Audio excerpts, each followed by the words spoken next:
देखिए, आज हम आपको बता क्या रहे हैं। फेरियान फेरियान एक गैस होती है, उसी के बारे में हम बता रहे हैं। फेरियान का पूरा जो नाम है, तो फेरियान कई प्रकार का होता है, तो उसमें हम फेरियान 12 के बारे में वर्णन कर रहे हैं। फेरियान 12, तो वह उसका सूत्र फेरियान का क्या होता है, CF2Cl2। क्या होता है, CF2Cl2। तो देखिए यहाँ पर क्लोरीन 2 है, तो डाई आपका क्या हो जाएगा, डाई क्लोरो, और डाई आपका क्या हो जाएगा, फ्लोरो मीथेन। सिंगल कार्बन है तो मीथेन हो जाएगा। यह आपका क्या है, फेरियान है। Di chloro di methane, di chloro di fluoro di methane, ये फेरियान 12 का सूत्र होता है।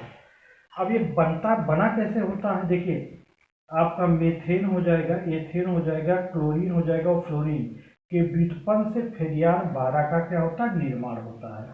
अब फेरियान 12 का निर्माण हम प्रयोगशाला या फेरियान 12 कैसे बनाएंगे, इसके बारे में आपको बता रहे हैं। फेरियान जो है 12 कैसे निर्माण किया जाता है, तो देखिए फेरियान 12 बनाने के लिए हम क्या करेंगे। इसके पहले लिया क्या जाता है एंटीमनी पेंटाक्लोराइड। तो antimony pentachloride S B antimony हो जाएगा, और पेंटाफ्लोराइड होगा, या क्लोराइड आपका एंटीमनी पेंटा आपका क्लोराइड, एंटीमनी पेंटा क्या हो जाएगा, फ्लोराइड। तो आपका एंटीमनी पेंटाफ्लोराइड या क्या होगा, उत्प्रेरक होगा। किसका कार्य करेगा, उत्प्रेरक का कार्य करेगा। और हम क्रिया किसके साथ कराएंगे, कार्बन टेट्राक्लोराइड CCl4 प्लस क्या हो जाएगा, एंटीमनी ट्राइक्लोराइड हो जाएगा। एंटीमनी क्या हो जाएगा, ट्राइक्लोराइड। अब हम इन दोनों की क्रिया किसके उपस्थिति में कराएंगे, एंटीमनी पेंटाक्लोराइड की उपस्थिति में, एंटीमनी पेंटाफ्लोराइड की उपस्थिति में। किसकी उपस्थिति में कराया जाएगा, एंटीमनी पेंटाफ्लोराइड की उपस्थिति में हम कार्बन टेट्राक्लोराइड और एंटीमनी ट्राई आपका फ्लोराइड की साथ हम क्रिया कराएंगे। तो क्रिया कराने पर हमारा बनता क्या है, देखिए बन जाएगा CF2 और क्या हो जाएगा, Cl2। ये हमारा क्या बन जाएगा, क्लोरोफ्लोरोकार्बन, या आप कहेंगे फेरियान बन जाएगा। फेरियान 12 का निर्माण कर देगा। और क्या निकल जाएगा हमारा, एंटीमनी, और आपका यहाँ पर निकलेगा एंटीमनी ट्राइक्लोराइड का निर्माण हो जाएगा। क्या निर्माण हो जाएगा, एंटीमनी ट्राइक्लोराइड का निर्माण हो जाएगा। तो देखिए हमने क्या बताया, फेरियान जो है किसके बने होते हैं, क्या होता है, क्लोरोफ्लोरोकार्बन होते हैं। तो डाइक्लोरो डाइफ्लोरो मेथेन को हम फेरियान कहते हैं। कैसे बना होता है, मेथेन एथेन क्लोरीन और फ्लोरीन के व्युत्पन्न से फेरियान बनता है। अब फेरियान 12 बनाने की जो हम विधि क्या बताए हैं, कार्बन टेट्राक्लोराइड को एंटीमनी ट्राइफ्लोराइड के साथ और एंटीमनी पेंटाफ्लोराइड की उत्प्रेरक उपस्थिति में हम जब क्रिया कराते हैं, तो CFC क्लोरोफ्लोरोकार्बन डाइक्लोरो डाइफ्लोरो और मीथेन का निर्माण होता है, एंटीमनी ट्राइक्लोराइड बन जाता है। अब इस रासायनिक समीकरण को हम क्या करेंगे, संतुलित किया जाएगा। संतुलित करने के लिए क्या देखा जाएगा, देखिए क्लोरीन इधर 4 हो रहा है, और क्लोरीन इधर कितना हो रहा है, 3 2 5 हो रहा है। एंटीमनी 1 है तो एंटीमनी 1 है, संतुलित है। और फ्लोरीन 3 है, इधर 2 है, कार्बन 1 1 आपका संतुलित था। अब हम क्या करेंगे, पहले इसको देखिए क्लोरीन कितना हो रहा है, अब यहाँ 2 से गुणा कर दीजिए, क्लोरीन कितना हो गया, 6 हो गया, 6 2 क्या हो गया, 8, और 8 अब देखिए 8 हुआ ना, अब यहाँ गुणा करेंगे क्या हो जाएगा, 6 6 12 हो गया, 3 2 6 और 6 कितना हो गया, 12 हो गया। अब इधर अगर हमको क्लोरीन को 12 करना है, तो 3 चौक क्या हो जाएगा, 12 हो जाएगा, कार्बन भी संतुलित हो गया। अब बचा आपका फ्लोरीन हो गया, तो 3 2 6 हो जा रहा है। तो यहाँ पर देखिए Sb2 है, अब 6 करने के लिए हम 2 से यहाँ गुणा कर देंगे, तो आपका एंटीमनी 2 हो गया और फ्लोरीन 6 हो गया, इधर भी 3 2 6 हो गया। ये हमारा रासायनिक समीकरण क्या हो गया, संतुलित हो गया। यह तो फेरियान 12 का निर्माण की विधि थी कि कार्बन टेट्राक्लोराइड को एंटीमनी ट्राइक्लोराइड के साथ हम क्रिया कराए हैं, एंटीमनी पेंटाफ्लोराइड की उत्प्रेरक उपस्थिति। देखिए एंटीमनी ट्राइफ्लोराइड के साथ क्रिया, और उत्प्रेरक क्या है, एंटीमनी पेंटाफ्लोराइड के साथ, तो CFC बन जाता है क्लोरोफ्लोरोकार्बन और एंटीमनी ट्राइक्लोराइड निर्माण हो जाता है। अब आप देखेंगे हम इसका उपयोग कहाँ करते हैं, जो फ्रियान होता है इसका उपयोग कहाँ किया जाता है। तो देखिए फ्रियान एक ऐसी गैस है, फ्रियान एक ऐसी क्या है, गैस है। तो फ्रियान जो होता है CF2 और Cl2 है, यह ऐसी गैस है जिसका उपयोग कहाँ किया जाता है, AC में। कहाँ उपयोग किया जाता है, AC में, यानी वातानुकूलन में उपयोग किया जाता है। एरोसाल जो होता है, एरोसाल तथा एरोसाल के नोदक के रूप में, कैनों के किसमें, नोदक के रूप में भी ठंडक के लिए इसका उपयोग किया जाता है। अब देखिए अब ये होता क्या है, डाइक्लोरो डाइफ्लोरो और मेथेन एक गैस होती है, जो आपको पहले बताया कि डाइक्लोरो डाइफ्लोरो और मेथेन, सिंगल कार्बन तो मेथेन हो जाएगा, यह गैस होती है और इसका क्वथनांक बहुत ही कम होता है। क्वथनांक क्या होता है, बहुत कम, माइनस कितना होता है, 2 डिग्री सेल्सियस पर यह उबलने लगती है, माइनस में इसका क्वथनांक बहुत ही कम होता है, 2.8 डिग्री सेल्सियस पर यह उबलने लगती है। अब देखिए यह क्या होती है, अविषैली गैस है, ये विषैली नहीं होती है और बहुत अस्थाई होती है। क्या होती है, यह अविषैली गैस है, बहुत अस्थाई होती है। और यह एक गैस की विशेषता ये भी है कि यह अज्वलनशील गैस है, ये जलती भी नहीं है और सुगमता से क्या हो जाती है, द्रव अवस्था में बदल जाती है तथा रासायनिक रूप से लगभग निष्क्रिय होती है। इसीलिए इसका आपको उपयोग AC में किया जाता है और एरोसॉल या कैनों के नोदक में किया जाता है। तो इसका क्वथनांक कितना हमने बताया, 29.8 डिग्री सेल्सियस होता है और यह जो होती है अविषैली होती है और क्या होती है, अज्वलनशील होती है और सुगमता से द्रवित हो जाती है, रासायनिक रूप से क्या होती है, निष्क्रिय होती है। लेकिन ये भी बात जानिए, यह जो आपका फेरियान है, तो फेरियान का उपयोग जैसे मान लो AC में किया गया, एरोसॉल के नोदक में किया गया, रेफ्रिजरेटर में किया गया, तो इसका उपयोग करना प्राकृतिक के लिए हानिकारक है, क्योंकि जो CFC गैस होती है, ये CFC जो गैस है इसका उपयोग करना प्राकृतिक के लिए क्या है, हानिकारक है। देखिए कारण क्या है, जैसे CFC गैस का उपयोग हम अगर मान लिया करते हैं, रेफ्रिजरेटर में किया गया, AC में किया गया, एरोसॉल और कैनों के नोदक में किया गया, तो यह गैस आपका जब निकलती है तो यह एक वैज्ञानिक थे, देखिए इसके प्रभाव को बारे में कैसे खोजे, कौन बताया कि यह वायुमंडल के लिए क्या होती है, हानिकारक होती है। तो इसकी खोज करने वाले जो वैज्ञानिक थे,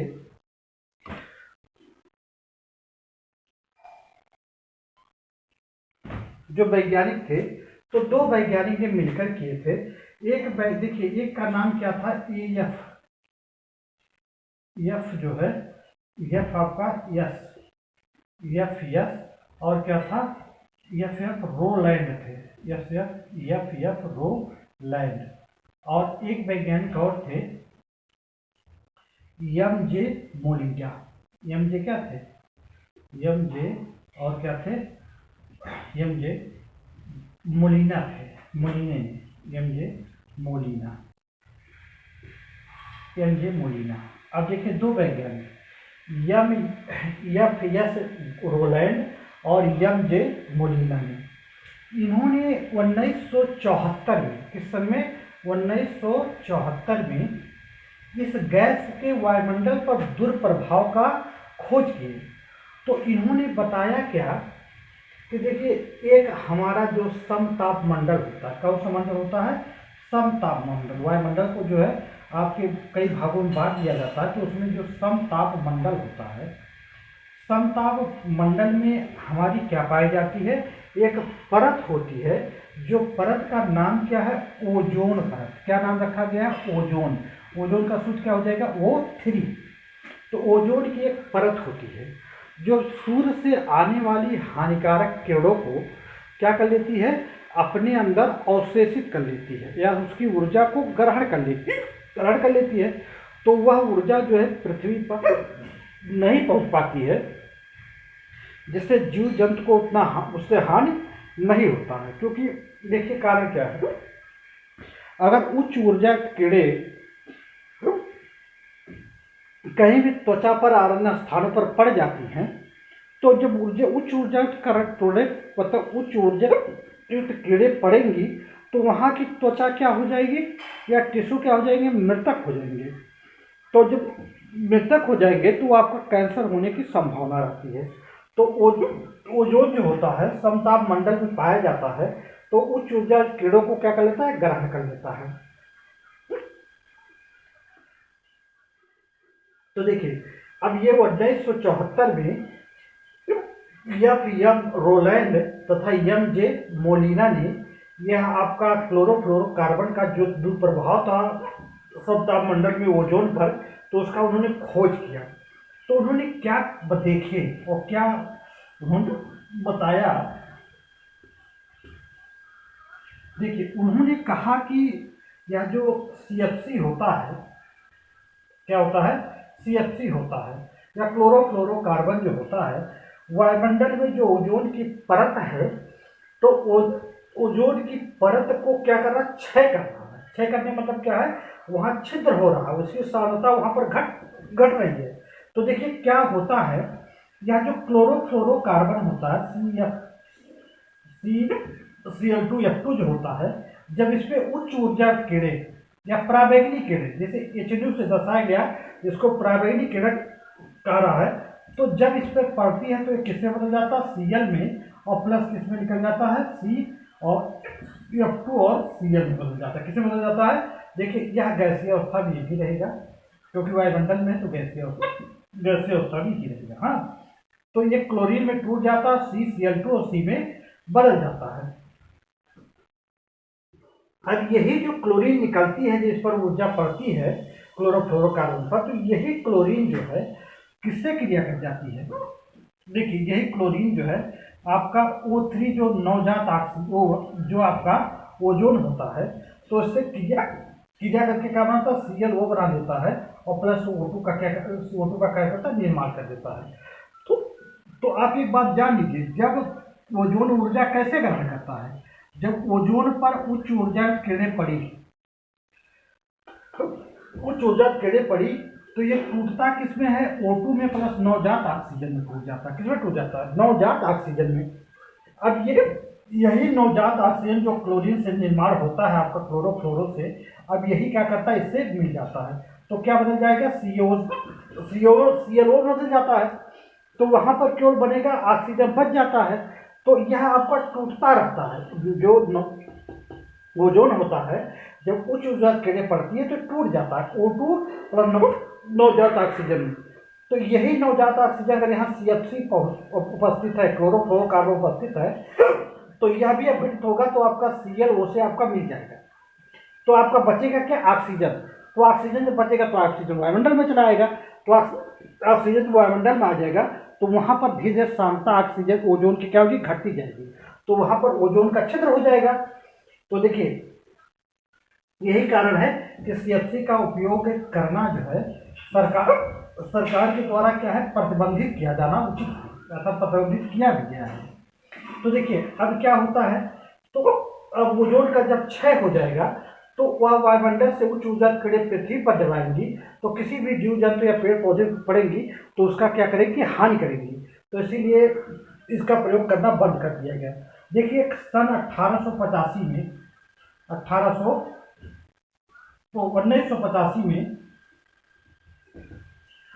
1985 में एंट्रार्कटिका द्वीप है, तो ये एंट्रार्कटिका पर ओजोन का छिद्र या ओजोन की मात्रा वहां पर ओजोन में छिद्र देखा गया। क्या देखा गया, छिद्र देखा गया, क्योंकि वहां पर जो है ओजोन की सांद्रता घट रही थी। 1985 में देखा गया एंट्रार्कटिका पर ओजोन का स्तर में कमी पाया गया, अर्थात वहां ओजोन का छिद्र हो रहा था। लेकिन यह जब आपका 2000 में देखा गया तो हम वहां ओजोन का काफी मात्रा में क्षय हो चुका था। तो अब इस पर क्या किया गया, ओजोन के उत्पादन पर सरकार ने क्या लगा दिया, प्रतिबंध लगा दिया। तो अब इसका प्रयोग करना संभव अब बंद कर दिया गया, इसका न उत्पादन होता ना ही प्रयोग किया जाता है। तो देखिए अब क्या होता है, यह जो आपका जैसे मान लिया O3 है, तो O3 आपका जो क्रिया होती है तो नवजात ऑक्सीजन होता है, तो नवजात ऑक्सीजन में टूटता है, तो नवजात ऑक्सीजन किसका निर्माण करते हैं, O2 प्लस O2 का निर्माण कर देते हैं। तो इस क्रिया में क्लोरीन भाग नहीं लेता। जो क्लोरीन इससे टूटा हुआ था किसके द्वारा, CF2 आपका Cl2 के द्वारा क्लोरीन जो टूटा हुआ था, इस क्रिया में भाग नहीं देता है। तो क्लोरीन परमाणु ओजोन के जो अपघटन की क्रिया को उत्प्रेरक का कार्य जो कर रहा था, क्लोरीन परमाणु किसका कार्य करता है, उत्प्रेरक का कार्य कर रहा था। तो उत्प्रेरक का कार्य जो निरंतर बनता रहता है, तो ऐसा होता है कि ओजोन का अपघटन मतलब जो है होता रहता है या उत्प्रेरक का कार्य करता है। तो देखिए पृथ्वी पर ओजोन का स्तर जो है क्लोरोफ्लोरोकार्बन के हो या नाइट्रोजन के ऑक्साइड हो, चाहे क्लोरोफ्लोरोकार्बन हो या नाइट्रोजन के क्या हो ऑक्साइड हो, वो ओजोन छिद्र उत्पन्न करने में क्या होते हैं, सहायक होते हैं। तो अब देखिए, अब आपको समझिए CFC जो गैस होती है, CFC ये गैस आपका क्लोरोफ्लोरोकार्बन जो होती है, तो इसको विस्थापित अर्थात हटाने के लिए एक आपका गैस बनाया जाता है, क्या होता है, HFC आपका यस होता है, HFC होता है।